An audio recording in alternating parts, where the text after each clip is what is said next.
Hi friends, எல்லாருக்கும் வணக்கங்க. வரலாறு உலகம் முழுவதுமே பார்த்திங்கன்னா ஆண் ஆட்சியாளர்களாலும் சாதனையாளர்களாலுமே நிறைந்திருக்குது. இதற்கு இந்திய வரலாறும் விதிவிலக்கல்ல.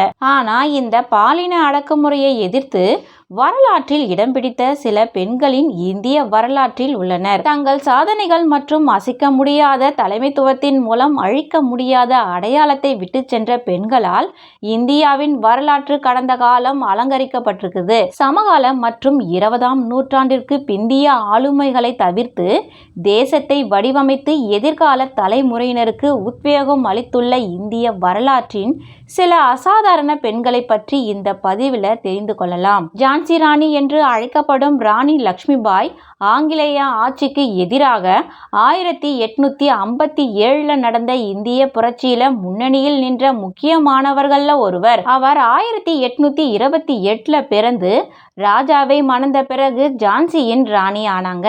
இளம் வயதிலேயே விதவையான அவர் தன் ராஜ்யத்தை ஆங்கிலேயர்களிடம் ஒப்படைக்க மறுத்துவிட்டார். அவர் பிரிட்டிஷ் படைகளுக்கு எதிராக தைரியமாக போராடினாங்க. தனது சொந்த இராணுவத்தை வழிநடத்தியும் பலரை கிளர்ச்சியில சேர தூண்டினாங்க. அவர் 1858 குவாலியர் போர்ல இறந்தாங்க.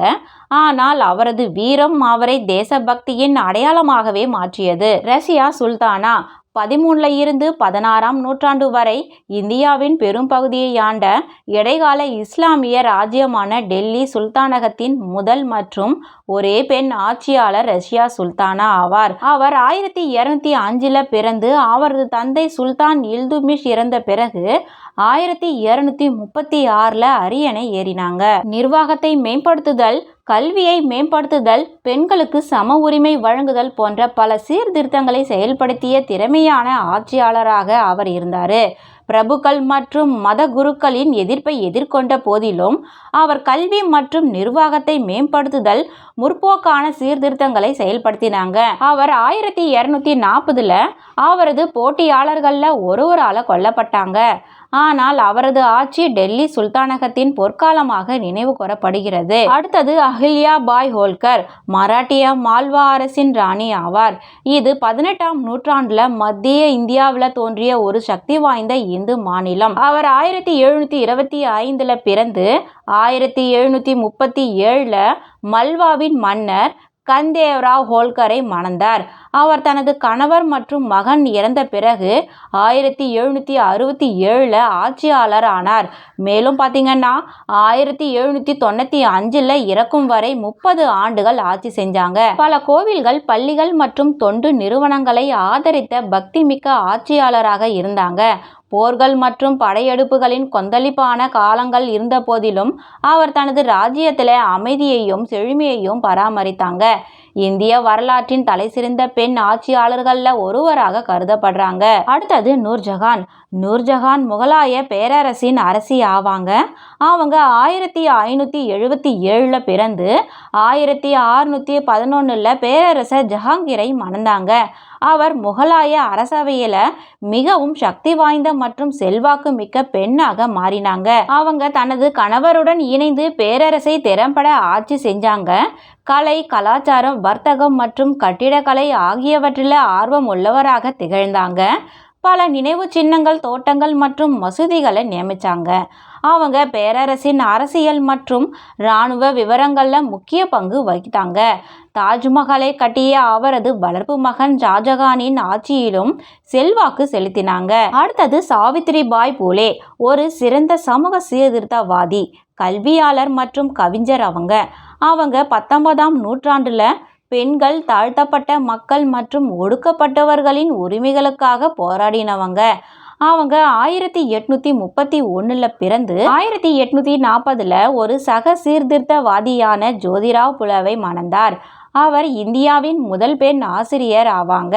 1848 பெண்களுக்கான முதல் பள்ளியை திறந்தாங்க. பல பள்ளிகள், அனாதை இல்லங்கள் மற்றும் பெண்கள் சங்கங்களையும் அவங்க தொடங்கினாங்க. அவங்க குழந்தை திருமணம், சதி, சாதி பாகுபாடு மற்றும் பாலின சமத்துவமின்மைக்கு எதிராக தீவிர பிரச்சாரம் செஞ்சவங்க. அடுத்தது சரோஜினி நாயுடு. சரோஜினி நாயுடு ஒரு சிறந்த கவிஞர், அரசியல்வாதி மற்றும் சுதந்திர போராட்ட வீரர் ஆவாங்க. அவங்க இந்திய சுதந்திர இயக்கத்தில் முக்கிய பங்கு வகித்தவங்க. 1879 பிறந்து இந்தியாவிலும் இங்கிலாந்திலும் படித்தவங்க. அவங்க 1905 இந்திய தேசிய காங்கிரஸ்ல சேர்ந்து தேசியவாத இயக்கத்தின் முக்கிய தலைவர்கள்ல ஒருவர் ஆனாங்க. அவங்க மகாத்மா காந்தி மற்றும் ஜவஹர்லால் நேரு ஆகியோரின் நெருங்கிய கூட்டாளியாகவும் இருந்தாங்க.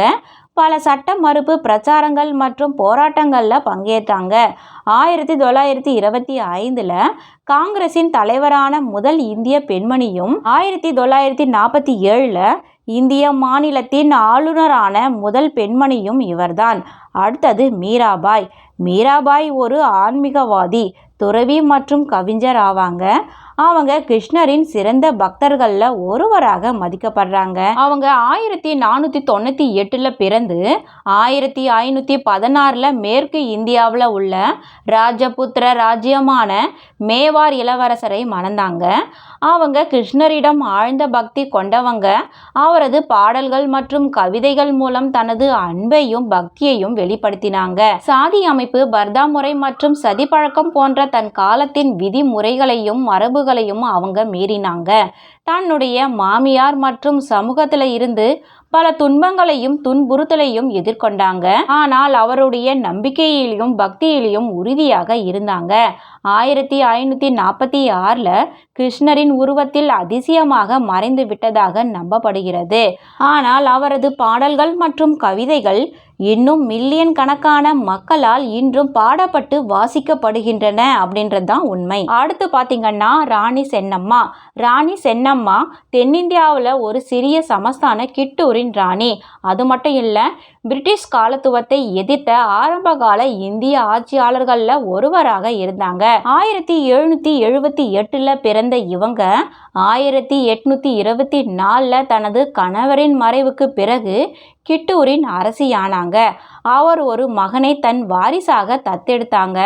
ஆனால் ஆங்கிலேயர்கள் அவனை அங்கீகரிக்க மறுத்து அவரது ராஜ்யத்தை லாப்ஸ்கோட்டின் கீழ் இணைக்க முயன்றாங்க. அதனால பிரிட்டிஷ் படையெடுப்பை எதிர்த்து 1824 மற்றும் 1829 அவர்களுக்கு எதிராக 2 போர்களை நடத்தினாங்க.